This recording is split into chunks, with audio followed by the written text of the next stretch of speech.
Les amis, bienvenue, j'espère que tout le monde va très bien, très content de vous retrouver pour cette nouvelle vidéo et pour parler du retour d'N'Golo Kanté. Hier soir contre Liverpool avec le brassard de capitaine, il a joué 70 minutes, c'était son retour et ça s'est très bien passé.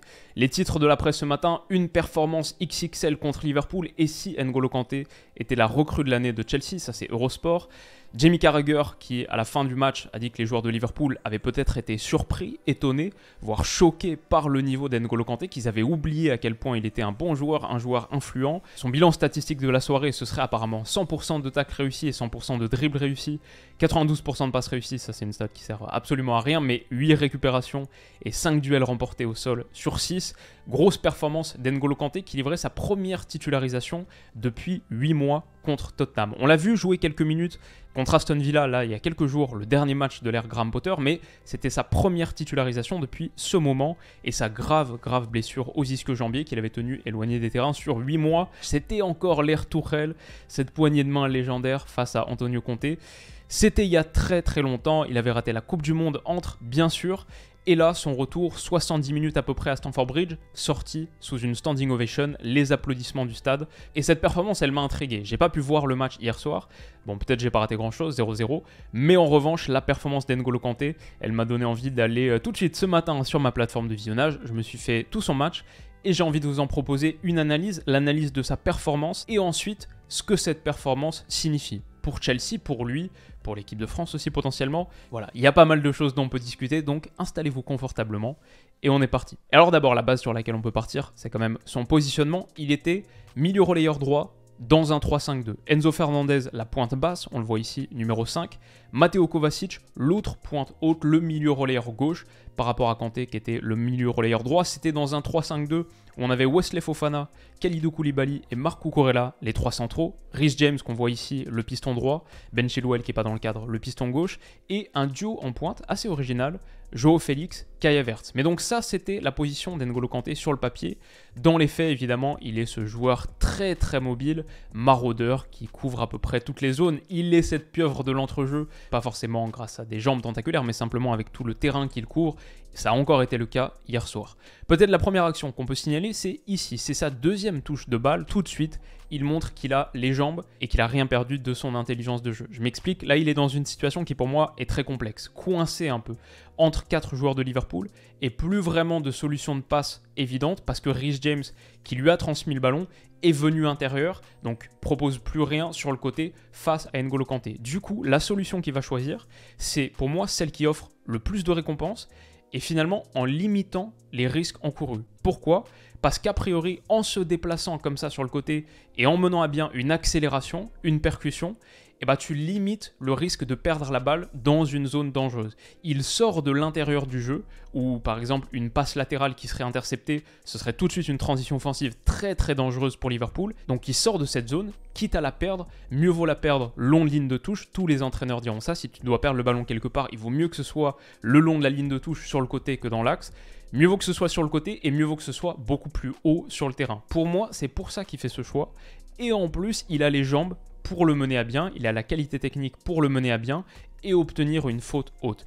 Pour moi, là, on a vu tout ce qui fait d'N'Golo Kanté un très grand joueur, la prise de décision et ensuite, grâce à ses capacités athlétiques et techniques, la propension à aller chercher quelque chose, à aller tirer quelque chose de cette décision.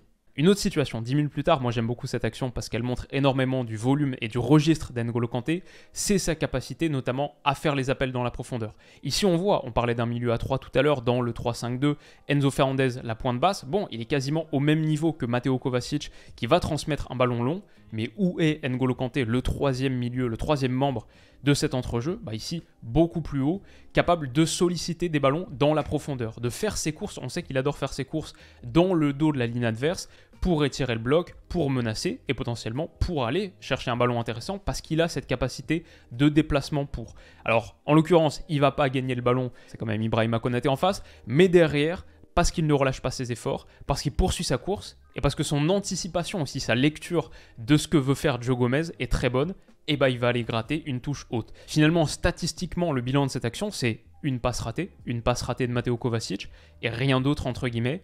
Mais sur le terrain, et là aussi on voit la limite des stats, sur le terrain, c'est une position de Chelsea qui a progressé de 30 mètres, c'est tout un bloc qui peut grimper, c'est une touche haute gagnée, potentiellement un centre dans la foulée ou de la contre-pression. En tout cas, Chelsea a clairement progressé grâce à la mobilité, grâce à la disponibilité et à la vision d'N'Golo Kanté. Alors ensuite en 70 minutes, c'est un échantillon un peu restreint, mais on a vu pas mal de choses d'N'Golo Kanté, tous ces ballons gagnés. Bien sûr, ça on n'est pas surpris, il est ce maraudeur, ce gars qui adore défendre en avançant. Il est donc capable de défendre haut avec du pressing, on le savait, mais il a aussi montré toute sa science défensive sur la couverture, dans des zones plus basses, comme ici ce tacle sur Fabinho Salvateur. Kanté, cette impression qui domine tout le temps, c'est qu'il est de partout.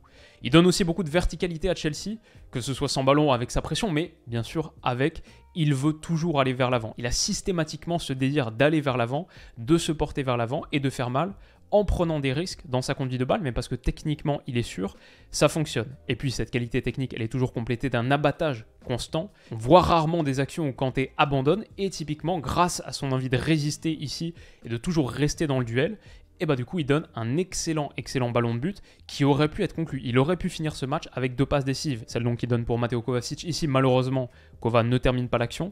Et puis surtout, 3 minutes plus tard, un ballon parfait donné à Havertz qui marque, effectivement, mais en ayant retouché le ballon de la main. Donc ce sera annulé et le match terminera à 0-0.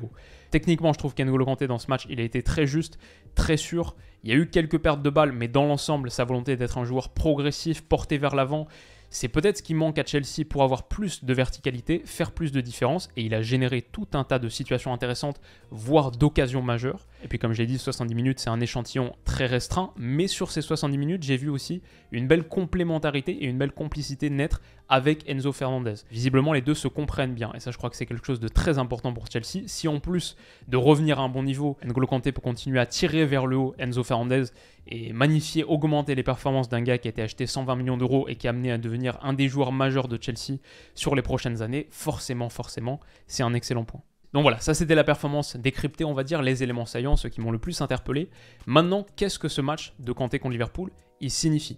Première chose peut-être qu'on peut dire, c'est qu'il y a des doutes qui ont été écartés sur la fraîcheur physique. Le gars, il revient quand même, il a joué il y a quelques jours un bout de match, mais c'était sa première titularisation depuis 8 mois. Bon, j'imagine qu'il fait le ramadan aussi en ce moment.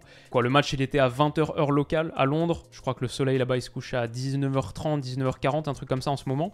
Donc peut-être qu'il avait pu rompre le jeûne très brièvement avant le match, mais quand même, au vu de ce contexte et du fait qu'il n'avait pas commencé un match, pas joué autant de temps depuis 8 mois contre Tottenham, je trouve que c'est très intéressant.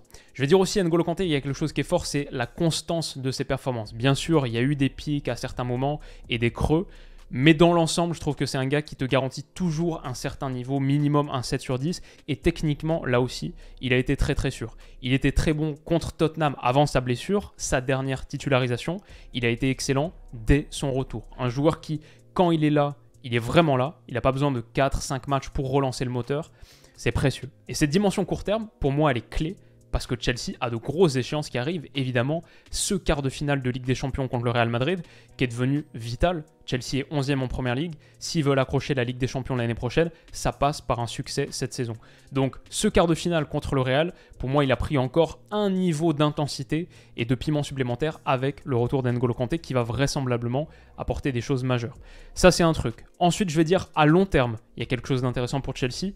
L'association avec Enzo Fernandez. On en a vu des prémices, mais pour reconstruire cette base de l'entrejeu sur laquelle Chelsea s'est historiquement tant appuyé pour bâtir ses succès, Enzo Fernandez et N'Golo Kanté qui reviendraient à un bon niveau, que ce soit dans une paire à 2 ou à 3 avec Mateo Kovacic, il commence à y avoir de plus en plus d'options pour Chelsea dans l'entrejeu. Ensuite, Conor Gallagher, Ruben Loftus-Cheek, Carnet Chukwuemeka, ça on verra ce qui sera décidé cette intersaison. Je pense pas que les 3 resteront, surtout qu'il y a aussi le retour de prêt d'André Santos, qui a été recruté cet été et reprêté tout de suite dans la foulée, il me semble, à Vasco, et qui, je crois, de ce que je lis, de ce que j'entends, est en train de très bien performer dans le championnat brésilien, 18-19 ans. Finalement, Kanté, c'était le gars sur lequel tu ne comptais plus. S'il peut revenir à ce niveau, Chelsea a un entrejeu très dense et potentiellement aussi très compatible avec un gars, Julian Nagelsmann. Pour moi, Kanté, c'est un joueur parfait pour Nagelsmann quand on pense à les succès qu'il a connus avec Leimer par exemple à Leipzig, un gars sur la mobilité, sur la pression, la hargne, l'agressivité et la qualité technique, la verticalité.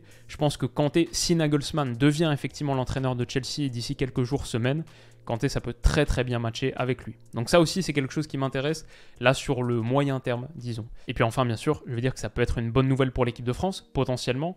Il faut que ça tienne, il faut que le corps tienne. Mais quand on voit cet entrejeu des Bleus qui a été remanié récemment et plutôt avec succès, le replacement de Griezmann, Tchouaméni, même Camavinga qui a été très bon contre l'Irlande, Rabiot, l'équipe de France a des possibilités. Pour autant, je ne pense pas que Deschamps se priverait d'un retour de Kanté à son top niveau, pas loin de son prime. Au moins sur la profondeur, il serait capable d'apporter énormément de choses. En plus, on sait à quel point il est un joueur d'équipe, ne rechignerait pas à être potentiellement sur le banc, à faire des entrées, voire un peu plus, s'il est encore à ce top niveau. Donc ouais, bien sûr, pour nos Bleus, c'est un motif de satisfaction. Il faut juste qu'il évite de blesser Ibou Konaté, s'il te plaît. Mais sinon, c'est très bien. C'est une bonne nouvelle. Ça peut être une excellente nouvelle, bien sûr. Si on emploie le conditionnel, c'est parce qu'il y a aussi des points d'interrogation.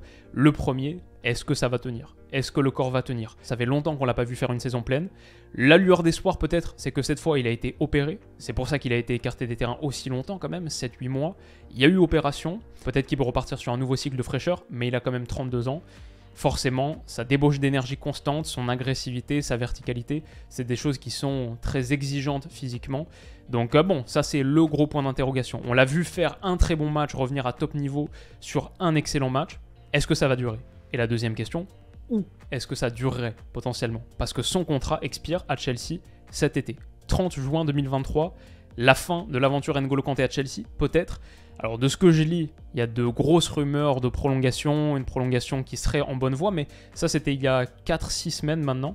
Donc ça commence un peu à dater, il ne faut pas que ça s'éternise, parce que sinon j'ai quand même quelques idées de clubs qui seraient intéressés à la perspective de renforcer leur entrejeu à bas coût cet été. Voilà, le retour d'N'Golo Kanté, c'est quelque chose dont j'avais envie de faire une vidéo, parce que pour moi, Kanté à son prime, c'est un des joueurs les plus intéressants qui existent sur un terrain de football. Biphase, très agressif, grosse qualité de verticalité et de percussion qu'on sous-estime parfois quand on se met dans la tête qu'il est avant tout un milieu défensif de récupération. Kanté, pour moi, c'est un milieu dribbleur et percuteur, au moins autant que sa qualité d'absorption, de récupération pour aller gratter des ballons. Donc je suis très content de le voir, j'espère que ça va durer et j'espère que cette vidéo rapide vous aura plu. Si c'est le cas, n'hésitez pas à me le dire en commentaire, ça fait toujours plaisir de recevoir votre soutien. Vous pouvez mettre un petit pouce bleu aussi pour booster le référencement de cette vidéo et vous abonner pour ne pas rater tout ce qui arrive, notamment ce soir, l'analyse du Classico. Demain, on parlera Coupe de France et plein de vidéos prévues sur les prochains jours. Les amis, prenez soin de vous, passez une excellente journée et on se dit à ce soir. Bisous.